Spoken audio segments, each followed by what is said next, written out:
And we're recording. Okay. Hello, everyone, and welcome to Fairfield County SCORE's latest live webinar series for aspiring entrepreneurs.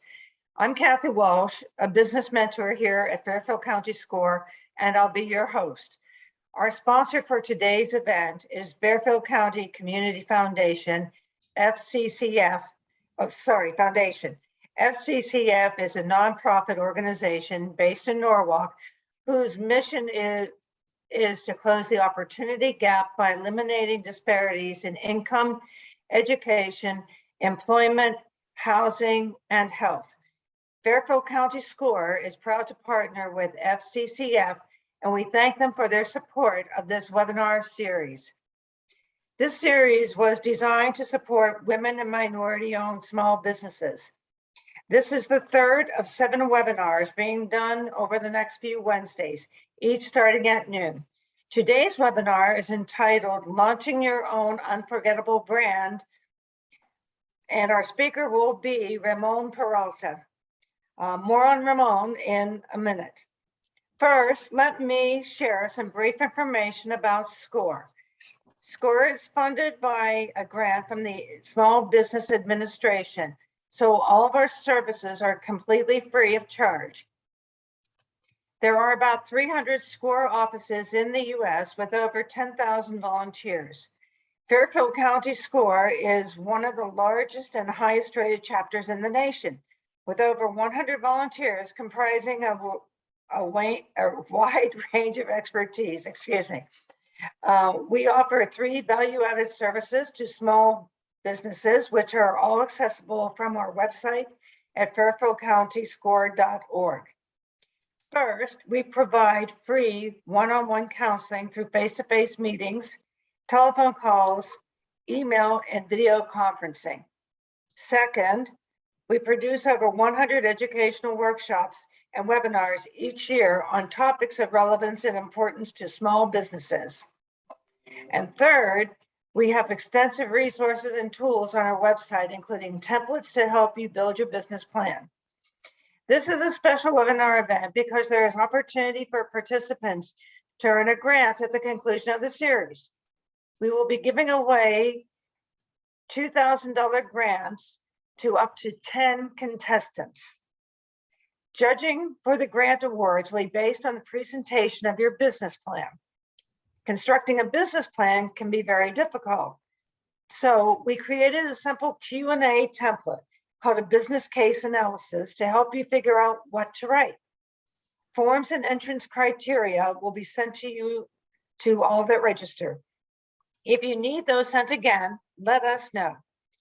Remember, you're in business for yourself and not by yourself.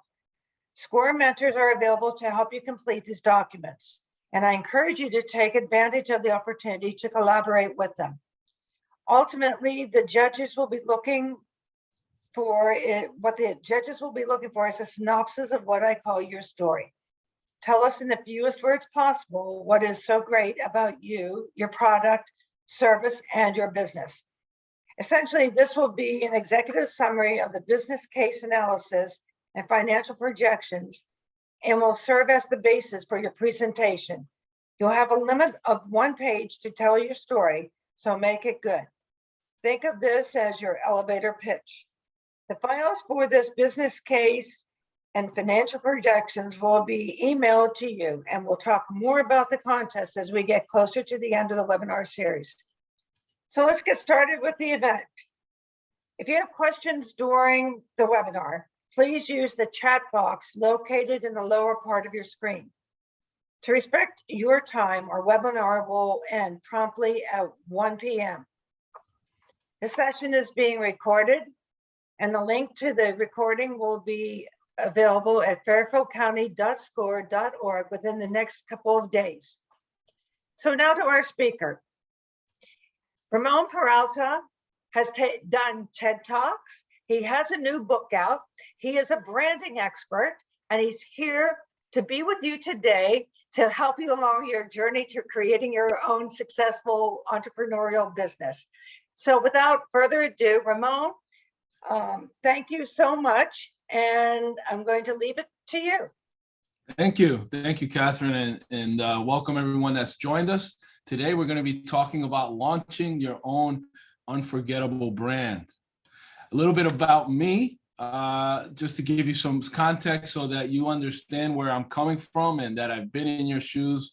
I was on the team that started Priceline back in 2008. I was laid off from said team. I worked for 10 years at Walker Digital, chasing lightning in a bottle, trying to create the next big thing after Priceline. After Priceline, I think we all got the bug because we realized we could take an idea and turn it into a business. And so I led the creative team at Walker Digital for 10 years subsequent to Priceline's launch. At times, releasing 2 or 3 businesses a week. Priceline was just one of 400 patents in Jay Walker's portfolio. And so this was the goal there, was to kind of take an idea, turn it into a company, fail fast, reiterate, and chasing that dream all the way right into the Great Recession of 2008. And unbeknownst to me, of course, like many other people, I found myself without a job. And the dream of becoming rich, shifted to one of service. And what I mean by that is, for those years, I was chasing this big idea, and that I was going to receive a big windfall. And once that was taken out of the equation, I found myself with a severance package and with very, very little job opportunity during that time. And so after some soul searching, I realized that the 10 years I spent at Walker were really designed to help me learn how to help others launch their brands. And for the last 15 years, we've been growing PD into what it is today. And we have a great company. And I strongly believe that those that are out there listening, whether it's a side hustle, for me, I think it would have always been a side hustle had I not been kicked out of the nest. And so the things that happened to us, the difficult times that happened to us, the adversity, it gives us our superpowers. It makes us stronger. And I really believe that coupled with my parents being immigrants and working in factories and sacrificing for me and teaching me that I could pursue the American dream really shaped me for what I'm doing today, which I believe is a ministry. I believe I'm spreading the gospel of branding and helping others achieve their dreams of business ownership, or those with businesses, helping them take that business to that next level. And I'm so proud of the company that we've built over the years. Our team has grown from one person in the basement. I had that home-based business, and I wasn't really dreaming bigger. It wasn't until I received a referral for a client that was in Dallas, Texas, who was coming up to visit, and he wanted to see my operation. And literally my operation was me in my basement in my pajamas with a bowl of oatmeal and my little French bulldog. And I said, oh man, I got to make a great impression, because this client is paying agency rates. And so I've got to look like an agency.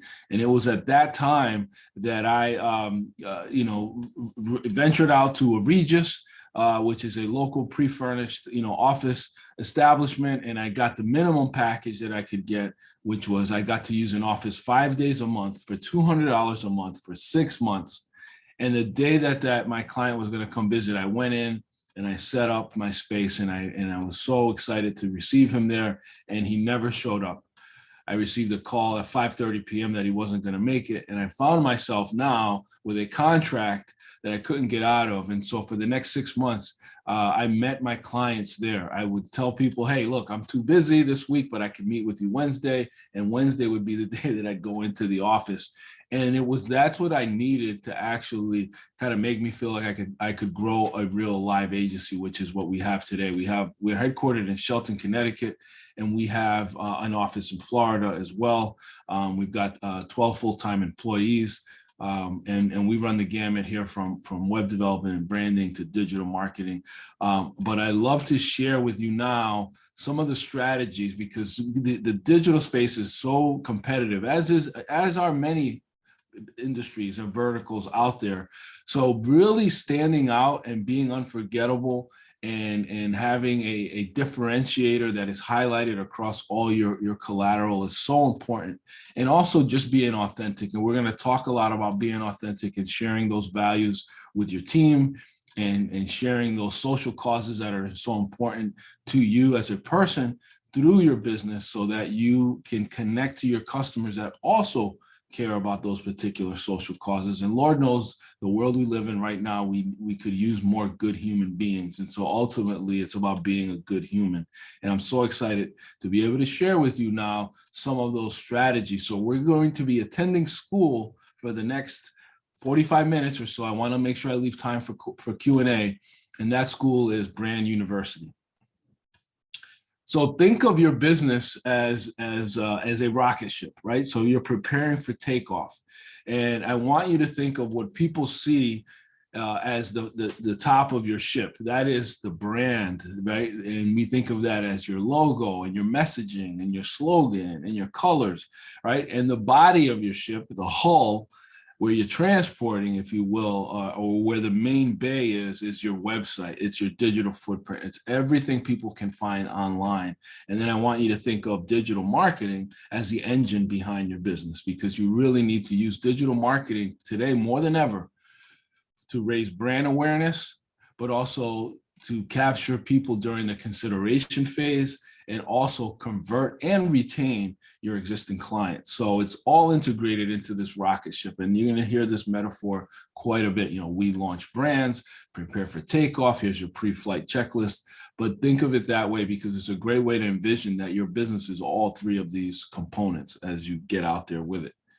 The number one reason that branding is important for your business is that it's going to help you attract your target customers. I believe in abundance. I believe there's enough for everybody. I don't believe in scarcity. And it's a mindset. It's a growth mindset. And that growth mindset is that there are enough clients out there. It's just you being able to reach them in the proper way, with the proper messaging, with the proper brand strategy. So for most people, okay, they think of branding as a logo. I've been in networking groups where there's someone that prints T-shirts, or someone that makes keychains, and they say, yes, I own a branding company. Well, a brand is so much more than a logo. A brand is everything you see here on this slide. That's why we call this the brand iceberg, because the logo is really just the tip of the iceberg. As business owners, as aspiring entrepreneurs, as folks that are out here during your lunch break because you have a dream of having a business of your own, this is the time, right, to really work on whatever's below the surface, because that's really where your differentiators are. What's your brand story? And we're going to talk a bit about that. What's your mission statement? What are some of the differentiators? What makes your business unique and different than other businesses in your same space? What's the customer experience like? Like literally, this is where you just make a vision board. Like you write everything down, and then we'll figure out how to get it done later. But what would be the ideal experience? How would you explain what your company does to somebody that's never heard of it, right? And all of those things are going to make up your brand messaging, your brand identity. It's so much more than a logo. Yes, we're going to talk about brand identity, but I really want you to kind of absorb this slide. And again, this is going to be available to you to watch again. But I really want you to think about all these things here. What's the company voice, right? What's the strategy? What's the trust? Are you living that trust? Are you living that promise in your business? It's so key. So as we talk about this pre-flight checklist, here are some of the things that we're going to kind of be going over here. And I just realized I'm missing one. Don't worry about it. I'll fix the math on that. So define your overall business strategy, identifying your target clients, right? Creating your brand story, researching your target client group, doing a SWOT analysis, developing your messaging, developing your name, your logo, your tagline, so important. And there are some really baseline strategies that are going to help you do that in this presentation. Developing your content marketing strategy, right? Are you on podcasts? Are you blogging? Are you videotaping yourself? Are you videotaping your office environment? Develop your website. So it's such a key component, and building your marketing toolkit. right? And if we had to add another one here, it is being authentic, right? Being true to who you are in your business. Let's start with the brand story. And I've got a what I call a little cheat sheet here. There's the 3 steps to creating a great brand story. I gave you a little bit of my brand story. Yes, I was displaced. I was laid off. But if I go deeper into my past, you'll find out that I was an at-risk teenager and that I almost didn't make it into college. And it's a big reason why today I'm a big proponent of junior achievement, and it's a big part of who we are as a company. In fact, our entire team participates in junior achievement, and I have committed to always having time and making time to speak to young people, particularly underserved communities of young people. And that's part of my brand story. So go back and write down everything in your past, your present, and also your future story.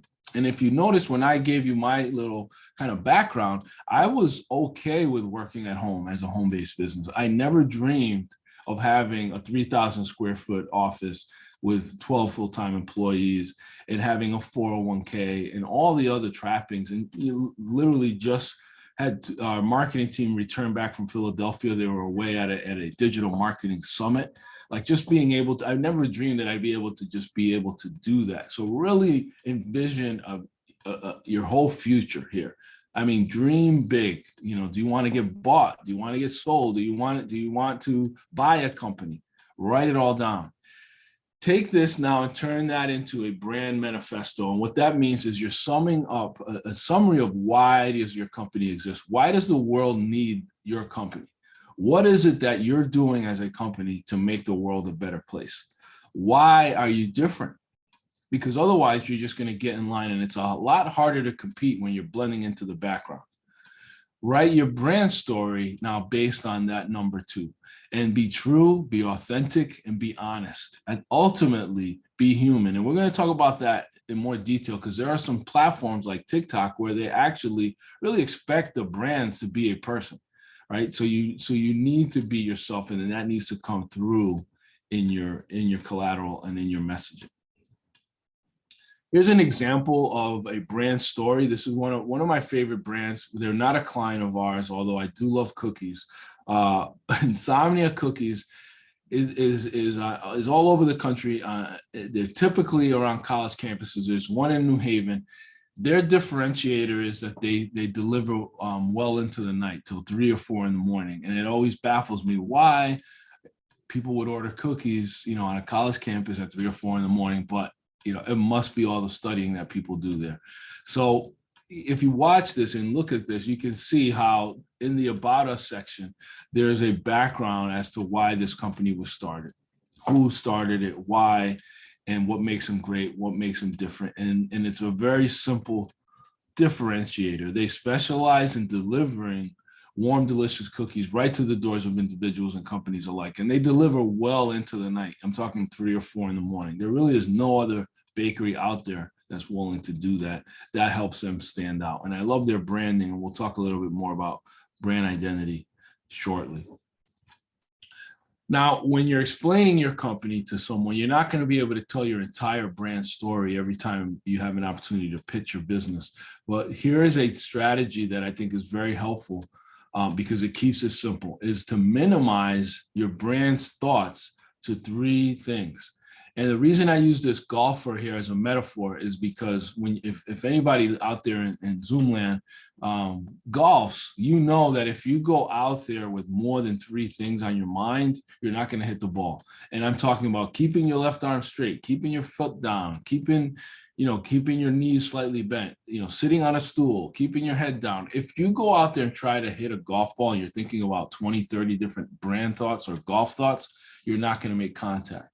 It's very similar when it comes to your brand thoughts and when you're pitching your business.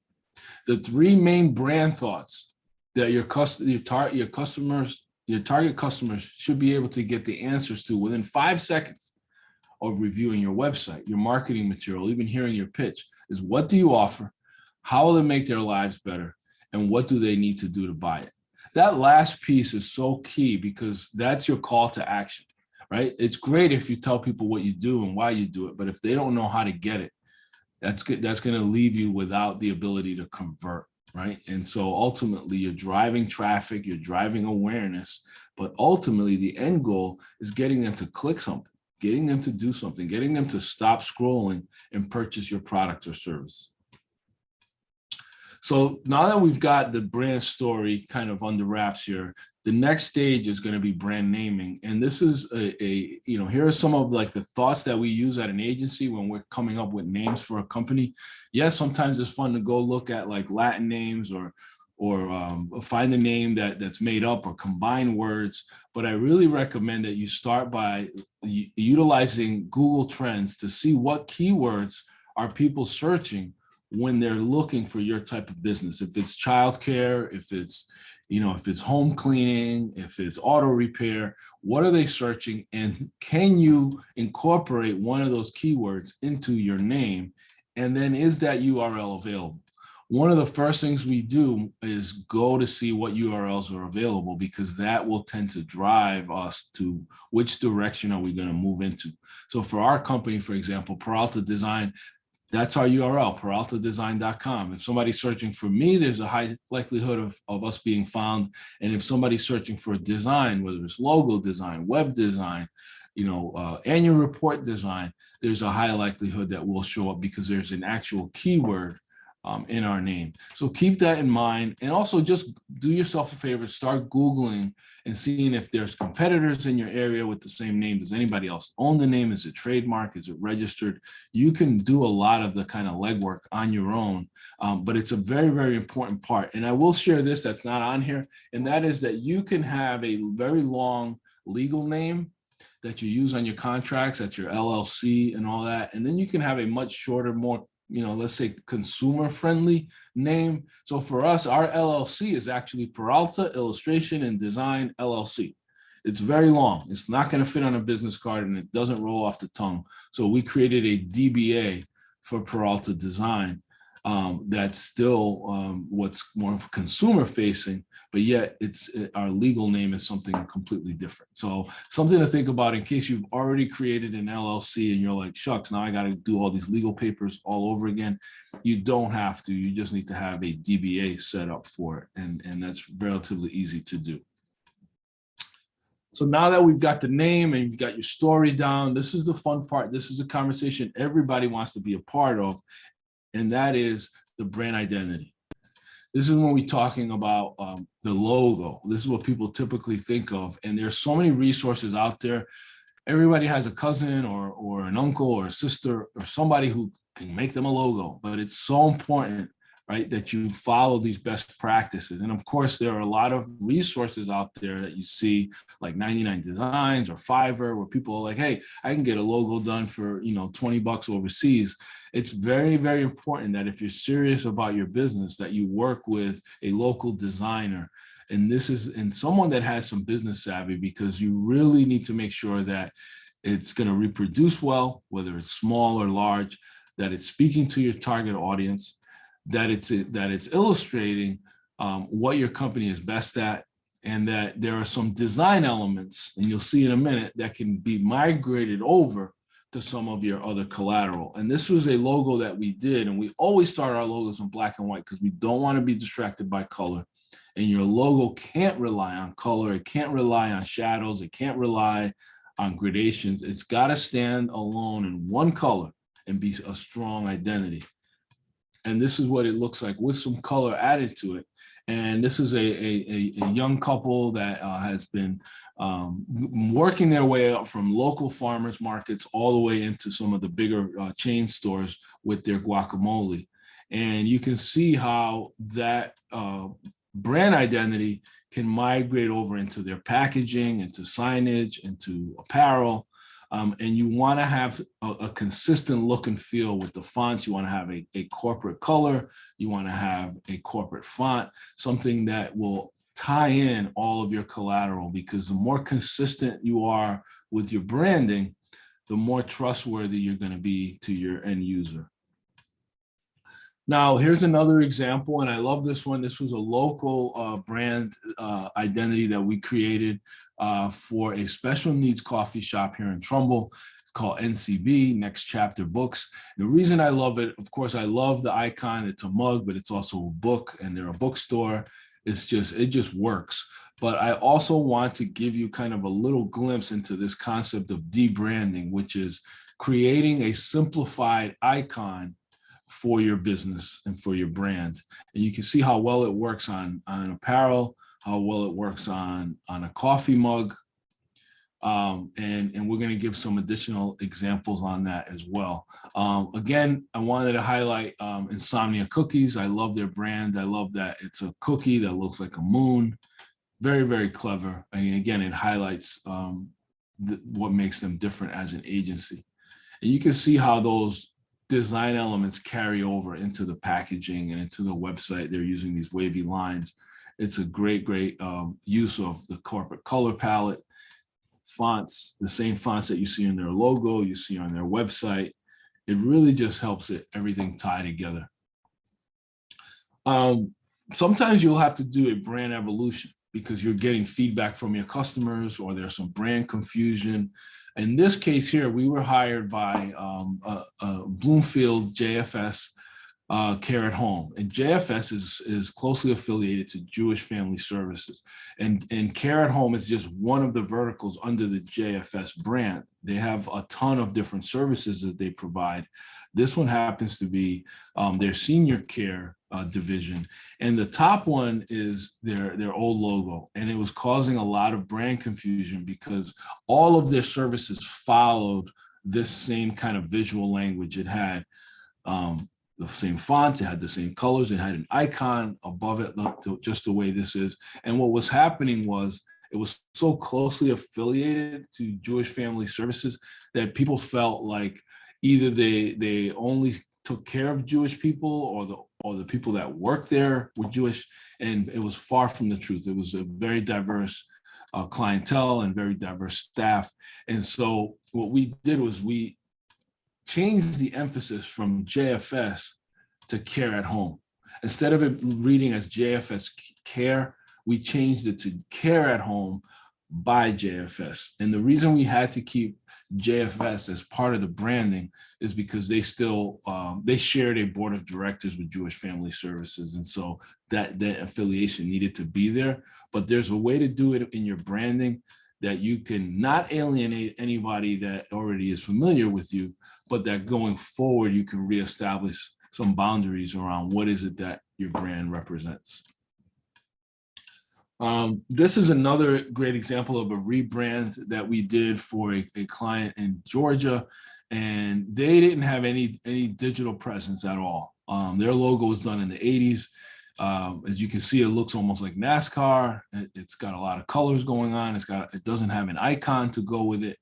And we rebranded them completely, but we also wanted to we got rid of the red, but we wanted to keep that blue and gold look that they had in case they had put it on a lot of their, trucks and heavy equipment and things like that. They're a commercial painter out of Georgia that were doing hotels and hospitals and large gym facilities and that kind of a thing. And we created this icon for them that you can see works really well on coffee mugs and other kind of swag. And ask yourself, will my logo reproduce well on embroidery?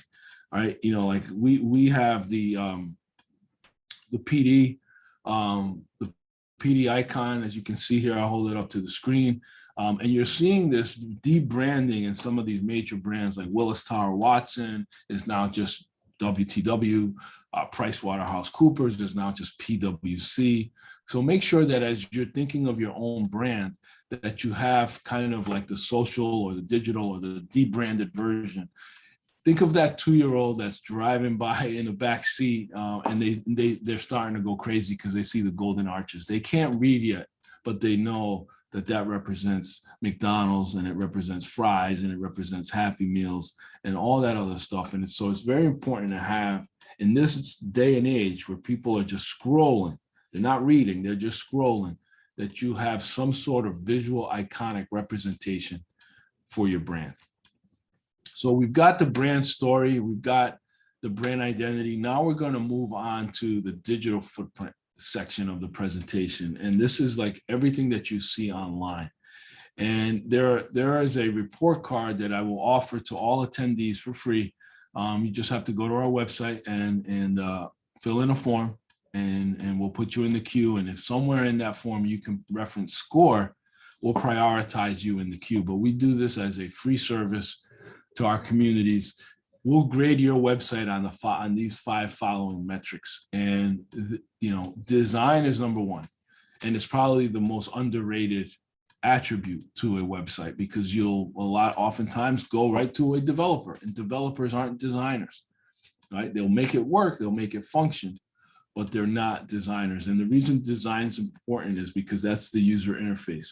If you've ever been to an ATM machine at your bank, and then you go to another ATM machine that's not your bank, it's a completely different user interface.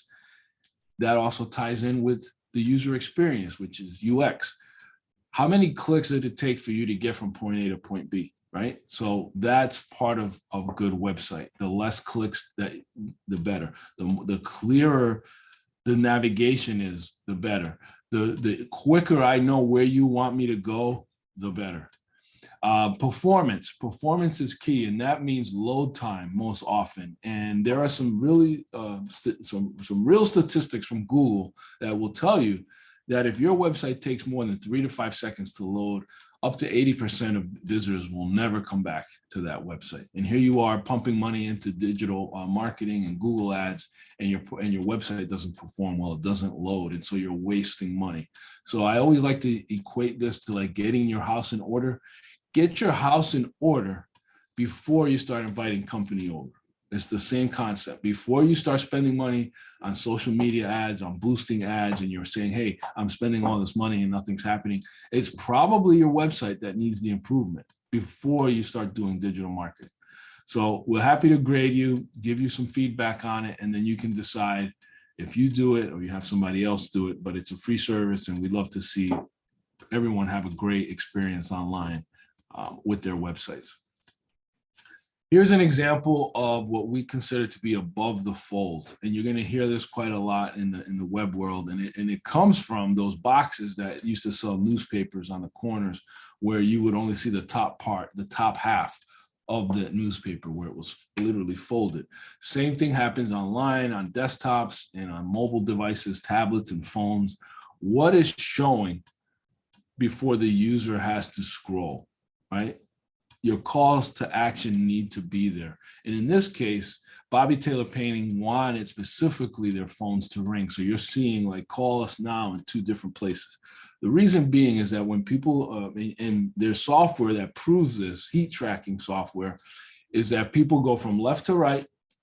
When they get to the top right, they go right across the middle down to the lower left, and then they go back to the right, and they end up in the lower right-hand corner. So your prime real estate, not only is it above the fold, but if you want them to do something, if you want them to download, call, get a free estimate, whatever, make sure that that is either in the lower right-hand corner or the upper right-hand corner or in the middle of the page, or both. All right, so that's what I mean by calls to action. And you'd be surprised how many websites are out there and don't have a clear call to action, or worst case, they have one, but it's below the fold. And now people come to their page and don't even see it unless they scroll. And getting somebody to scroll is a whole nother step that many people don't even take. So you've got your brand story, your brand identity, you've got your digital footprint established. Now, in the home stretch here, let's talk a little bit about marketing strategy. And this is an example of a funnel that we use at PD when we develop a flight plan, or when we develop a strategy for people. And the first kind of widest net that you have in a strategy is typically the awareness phase. And in awareness, you're just letting people know who you are, what's your company do. They've never heard of you, you're brand new, or you're new to the game. So this is where you're spending money on search ads, on social media ads, on videos, on display ads, you're boosting posts, you're getting it out there in front of people. And the neat thing is that you can really get specific as to who is receiving your ads. If you want moms over the age of 30 that live in Fairfield County, you can actually get your ads right in front of them. You can get very, very specific. The next phase in the funnel is consideration. And what happens here is that somebody has seen your ad, they've clicked on it, and they've gone to your website. Now they're doing their research. They're comparing service providers, or they're comparing agencies. They're in the consideration phase. And it's during the consideration phase that you begin to market now in what's known as retargeting or remarketing. And it's at this phase here that these folks are starting now to see an ad follow them, meaning that they've been to your Facebook, they saw an ad, they've or on LinkedIn or on Instagram, they go to your website, and after they go to your website and they come back to those platforms, you serve them up with yet another ad. And that's where you can get the conversion, because now they're considering you, they've seen you, now they're ready to hire you. You convert them during the remarketing phase. And then the final phase of this funnel is retention. Giving value, providing value to your clients is so key on social media, because you can't always just be selling. Up to 70 to 80% of your content should actually be educational. You should be trying to help people, right? Keep going back to this, be a good human. You're not always on. You need to just be providing value. 10% of your posts should be culture. What's important at your company? What things do you care about? What things are happening? What's the vibe like at your business? And then the last 10%, which is only 10% here, is where you start selling, where you say, here's a product we offer, here's some information on a service we provide, here's how much it costs, here's how you can fill in a form to get more information on it. 10%. And the problem is that a lot of people get that ratio backwards, and they unfollow, and people disconnect and disengage.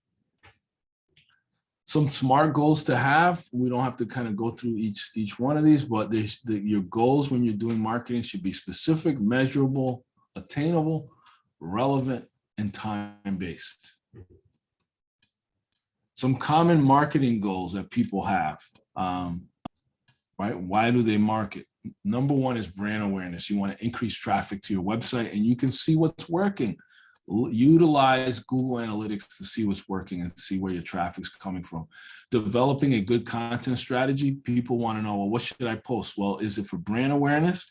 You want people to know what you guys do? Or is it for retention? Are you communicating to people that already know what you do or have used you before? You want to enhance your social media presence. That's the consideration phase. You want to optimize your positioning in your space. You want to get more leads, more sales. That's the conversion that we talked about. And you want to improve customer advocacy. So you want to help your customers. And that, again, that falls under retention. You want to understand your audience, right? You can't speak to all of them the same way. Cain and Abel, remember, they were brothers, very different, same family. So you've got to be able to segment your customers so that you communicate to them differently based on their demographics or your service or your verticals. A little bit about what the search engine optimization mean is just really just making sure that you have the best practices of the right links on your website. You're targeting the right group. You have the right ranking. You're coming up in searches. You have the right amount of content. A lot of times we see websites that just don't have enough pages. It's a one-page website, and they're wondering, well, why don't I come up in searches? Well, search engine optimization is the organic version. The other option is search engine marketing, which we'll talk about, which is the highlighted orange and pink areas on this slide. That means that people are paying a premium to come up in those sections, right? This is what we call pay-per-click or Google ads. Essentially, if somebody clicks on that, you're paying $10 every time they click that. Now, depending on how competitive your space is. That blue area is the quote unquote organic area or free area. So we recommend businesses have a combination of the two, that you have best practices for searchability on your websites, but that you also are spending some budget towards search engine marketing so that you have a better shot of coming up in searches when people are out there looking for business. And guys, it goes without saying, nobody's looking at the phone book anymore. This is where they're going when they're looking for a company that does something in particular. A little bit about some of the social media platforms. TikTok is relatively new and exciting for business. They have a whole segment on it. There's a lot of information for it. If your audience skews younger, if your target audience is skewing like 25 and under, then you definitely want to have a presence on TikTok. And in TikTok, this is one of their banners here. It says, don't make ads, make TikToks. And what that means is that we need low production value. You don't need a professional video service making your videos for TikTok. They need to look raw and rough and homemade. That's actually what works best on TikTok and gets the most engagements, because TikTok users prefer their brands to actually be a person.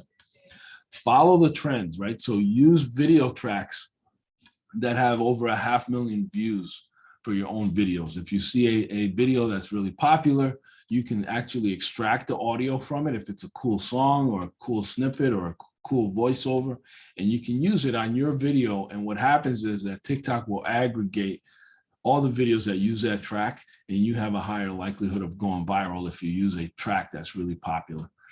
Same thing goes with commenting. You can either pin comments on your post, or you can comment yourself on posts that are very popular, and it brings some traffic back to you in your postings. Guys, you're small, you're saying, hey, I got to do everything myself. Where am I going to find the time? It's actually to your advantage. I think if you're small, you have less red tape. You have less approval processes to go through to say, hey, can I get this posted? Or is this okay to post? Just post. And you can post up to 3 or 4 times a day.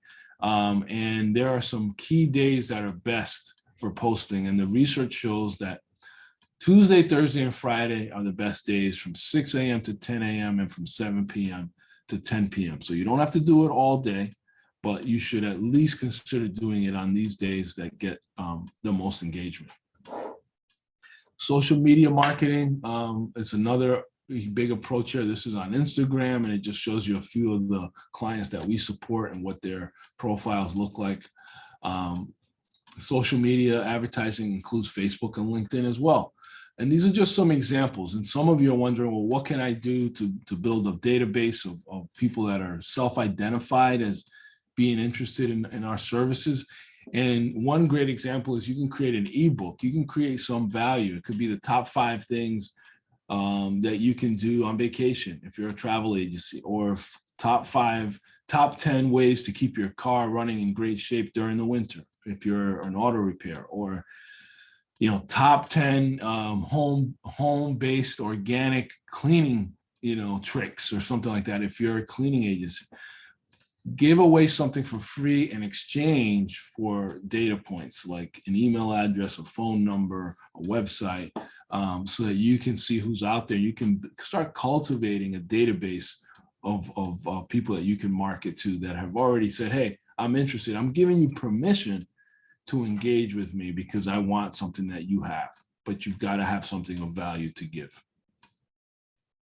Email marketing is still tried and true, and we do it for a number of our clients. That's just an example there. And it's a great way to continuously communicate and give value without being a heavy-handed salesman. We started a podcast here at PD a couple years ago, and it's been great to give our clients some free content. It's just a great way to create that pillar, what we call long form content, because you can take a speaking engagement, or you can take a podcast, and you can extract audio from it and video and use it in a number of different ways. This is an example of a sales funnel, if you will, using content. And it begins on the left, where we've got like these full length videos. It could be a podcast, or it could be a live workshop. And then what you do with those full-length videos is you can extract audio and use that on a podcast. You can extract video and use that on YouTube. You can host a Facebook Live with that content. You can create shorter clips and highlight them and use it on Facebook, Instagram, LinkedIn. And you can use those in ads that you serve up to retarget that bring people back to your website. And in our case, people are filling in a form for a free report card. Now we have their email addresses that we can put into a database, and we can send them an email newsletter. So you can see how like email marketing, digital, podcast, blogging, LinkedIn, it all works together, right, to drive traffic back to your website of high intent, qualified customers that helps elevate your brand and helps you take your brand to the next level. making an investment in yourself. I love this example of Poo-Pourri. I know many of you have heard of this company. In 2012, they were at $8 million in revenue. They invested $25,000 in creating a video, and that video went viral in just 2 weeks with over 10 million views.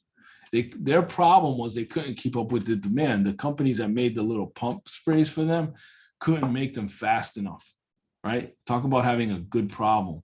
And by 2014, just a year later after their video went viral, their revenue tripled or almost quadrupled to 27 million. Okay. Recently, as of this year, they've rebranded to just Pourri, and now their new goal and their new mission is eliminating all odors in general. They got like a shoe version of this, so it's not just relegated to bathroom, it's everything. And it's just by investing in content, creating content and posting content and having it go viral. It's just a great way to generate awareness for your brand. As we close out, because I want to make sure we have some time for Q&A, I see one in the chat already.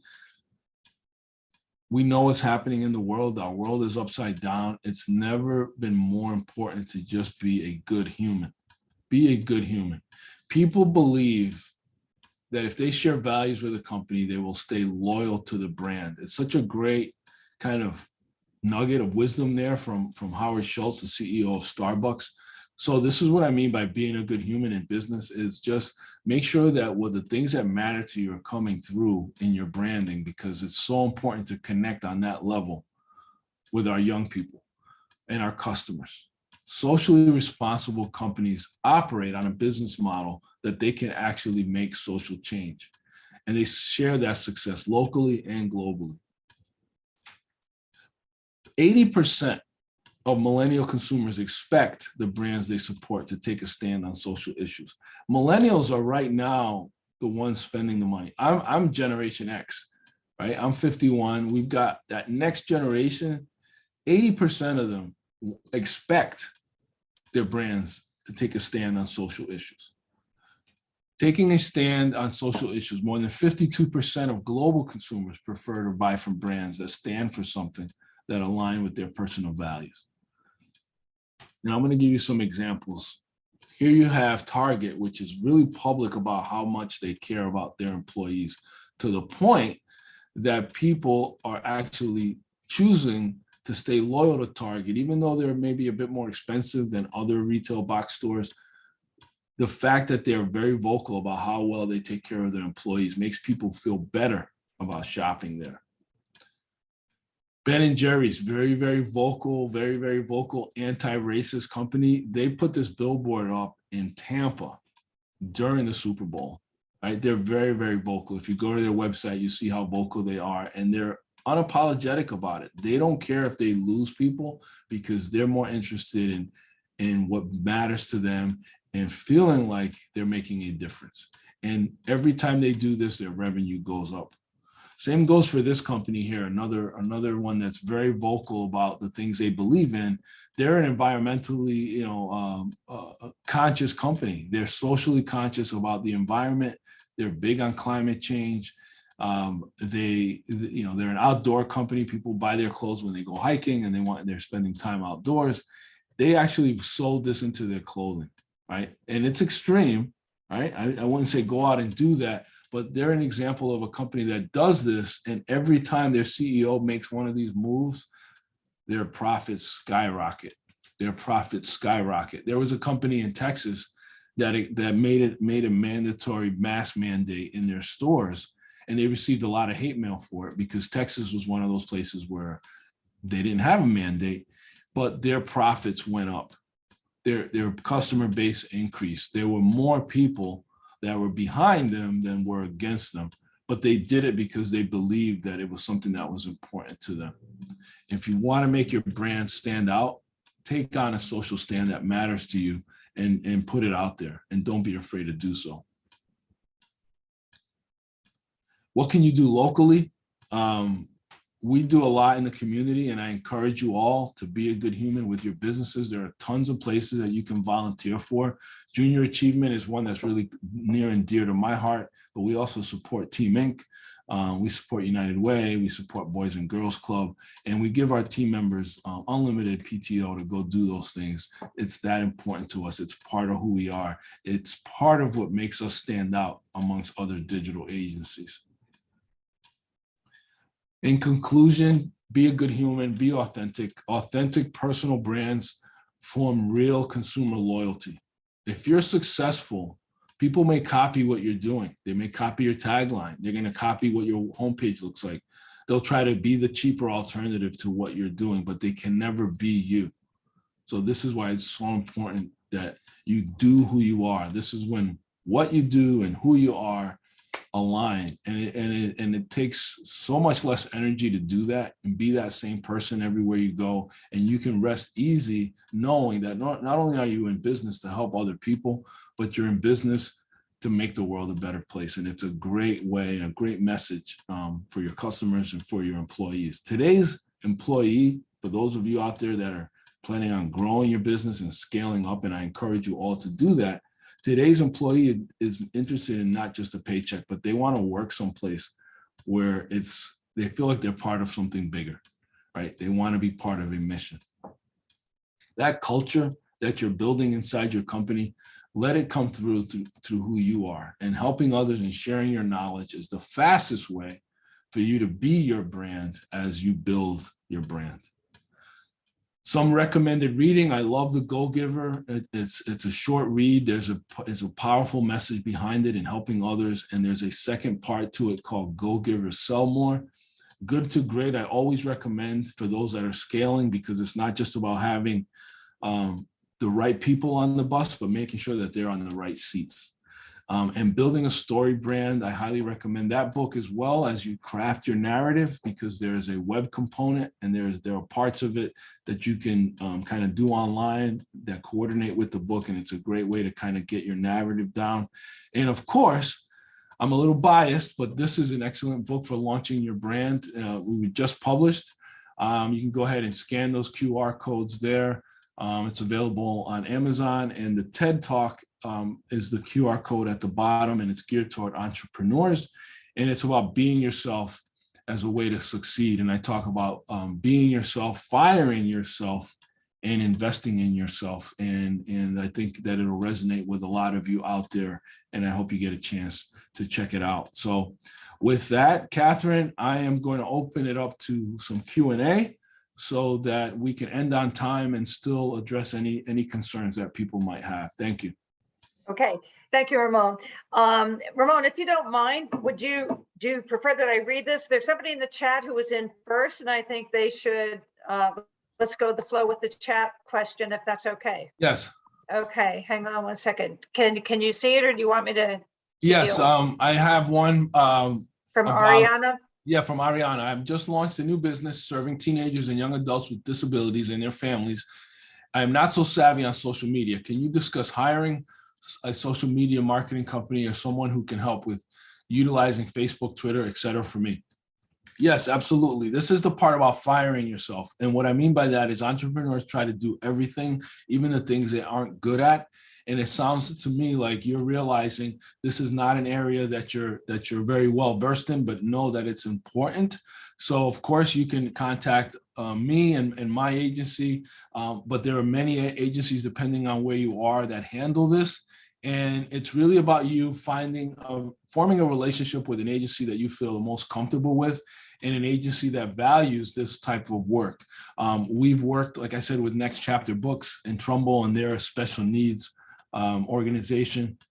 So reach out to us, but also I encourage you to reach out to other agencies and find someone that you feel comfortable. This is absolutely something that you should outsource. And in some cases, you can work in tandem with them, right? They may guide you and you can do some of the work yourself, or you can provide content to the agency and they'll post it for you. But absolutely, with brand awareness, and it's something as important as this right now, people need to know you're out there. because there are definitely people that you can help. I currently have, this is Jerome Grant, I currently have an LLC, and I'm not sure about how to do the DBA process. Can you explain the steps? So it doesn't have to be a legal process. I am not a lawyer, but I think that if you have an accountant or a CPA or even your local bank can help. You do have to register the trade name with your town hall. So for example, our legal name with the state, with corporate filings, is Peralta Illustration and Design LLC. But I went to my town hall and I registered Peralta Design. And then you get a trade name certificate from the town. And that's what I took to the bank. Then I went to the bank and I told the bank, hey, I have a DBA now, and I want to add them to my, to my bank account. So what happens is now people can write checks to Peralta Design, and I can cash them. They don't have to make them out to Peralta Illustration and Design LLC, which again is a mouthful. So on all of your contracts, you'll still use the LLC, but on your marketing materials, you can use the DBA, and you don't have to put DBA, such and such. You can just use the DBA name, and then on your legal documents, you use the DBA. But I want to make sure I stay in my lane. I'm the branding guy. I would recommend that you speak to a lawyer or at least your bank, and they can help you do that. But it does. But the cool thing is that it doesn't. You don't have to redo all of your corporate filings with the state. Okay. Ramon, if you don't mind, would you mind popping over to the Q&A? They've been in the queue for a while. And then okay, I'm going here. I'm going here. Yep. Okay. I'll go back and forth. Mary Wood, what program you created your slides in? Yes, I use Keynote, which comes with Mac, and it allows you to export to PowerPoint, but I prefer it better than PowerPoint. But the program is Keynote. Hector Barraza. 10 months ago, I started a new business that provides landscaping services and handy services. How can I combine these two services when creating my brand and logo? So Hector from OptiWise Services. So you're saying you do landscaping and handyman services. OptiWise Services doesn't tell me any of that. So from a naming standpoint, what I would recommend you at this point is that you create a tagline or slogan, right? That says that you do everything home, or your home, your home services provider, or your neighborhood landscape and handyman services, or something where your landscape and handyman services are great keywords. And because you don't have them in your name, the next best thing is going to be to use them as a tagline or slogan, or even a hashtag that you can use on social media. So that would be my advice to you, is to come up with a slogan now for your business that's a bit more descriptive, because OptiWise could be anything. For some reason, I was thinking of glasses, optometry or something like that, but it's not a bad name. I just think it'd do better if you supported it with a more descriptive slogan. Susan Wilk, would you speak a little about the significance of taglines? That's exactly what I was just talking about. So that's great. What to keep in mind when developing one. I'm in the process of revising one. Susan, again, use keywords in that slogan, right? So we launch brands. That's our slogan. It opens up conversations. It has the word brand in it. It says what we do. It's an action. So I love slogans that are action oriented and have keywords in them. So as you're developing this, try to think of something that's memorable, that will work well as a hashtag, and that has a keyword in it. Richard, thank you. Standard fees apply to develop a web platform. A great inspiring standard fees to develop. So it could range anywhere from 2,500 to 300,000. Richard, it's a wide gamut. There are a lot of tools out there that we can use to keep costs down, like Wix and Shopify and so forth. They sound easy and free to use and all that other stuff, but I highly recommend that you work with an agency so that you can get assistance in making sure that it's representing your business as well as it should. But it runs the gamut. We have a form on our website. It's hire.peralta.design. and you can submit some questions to some answers to us, and we can get back to you with a proposal. But it runs the gamut. It really does. It's a really wide range right now. Shatiqua Fleming, we registered our business as lusciously crafted, but our business is giving delectable flavors. So my logo says delectable flavors. How do I get people to understand who we are? Brand awareness. And I think brand awareness, Shatiqua, if you're comfortable, I think video is the #1 engagement platform right now, medium, because people don't like to read. So I would recommend that you take it to the webcam and put some videos out on Facebook explaining what you do. And if you're not the personality in the company, find somebody that is. But video, I think, is going to give the best results and best engagement. And you don't have to make them long. A 2-minute max video is going to get a lot of engagement, and you can use that same video on a number of platforms, so you get a lot of miles out of it. And you can do it on a cell phone, or you can do it through Zoom, and you can do it yourself. And don't worry about production quality. Today's consumer really rather appreciates an authentic brand than one that's super high-end polished. So just be yourself, and good luck with it. Okay, it's 1 o'clock, but Ramon, keep going until we can't. So Okay. it's All right, well, so we're going on this speed round here. How can you protect your brand? This is Jerome. He asked another one. How can you protect your brand name so no one can use it or take it?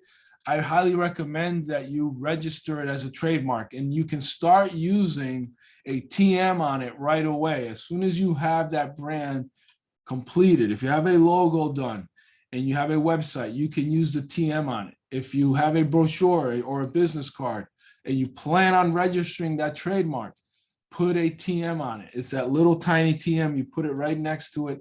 And that essentially is telling everybody, hey, I have plans to register this mark and protect it.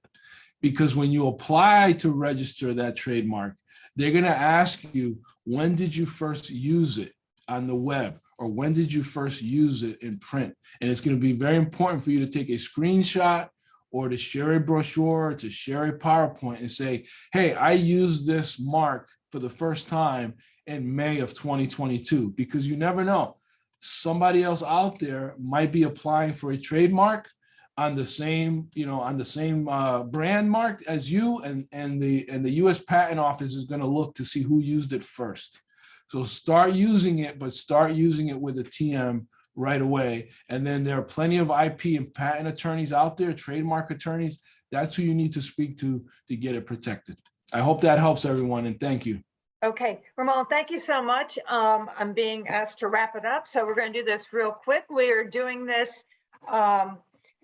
First of all, the videotape of this session will be on our website very shortly. We're going to send you some follow-up information, please. We're going to send you the business plans and show you how to enter the contest. We also want your evaluation. We have 3 or 4 more sessions left to go. Next week, the same time, they're on Wednesday at noon. Diane Winston's coming back. She was here once already, and she's coming back again, and we look forward to having Diane. If you need any more information on SCORE, go to our website, which is fairfieldcounty.score.org. And Ramon Peralta, thank you so much for being here. It was a wonderful, wonderful presentation. I learned so much, and I'm a baby boomer. So thank you again for coming, and look forward to meeting with you again. Everybody, thank you for your questions. You've been amazing. And with that, thank you so much.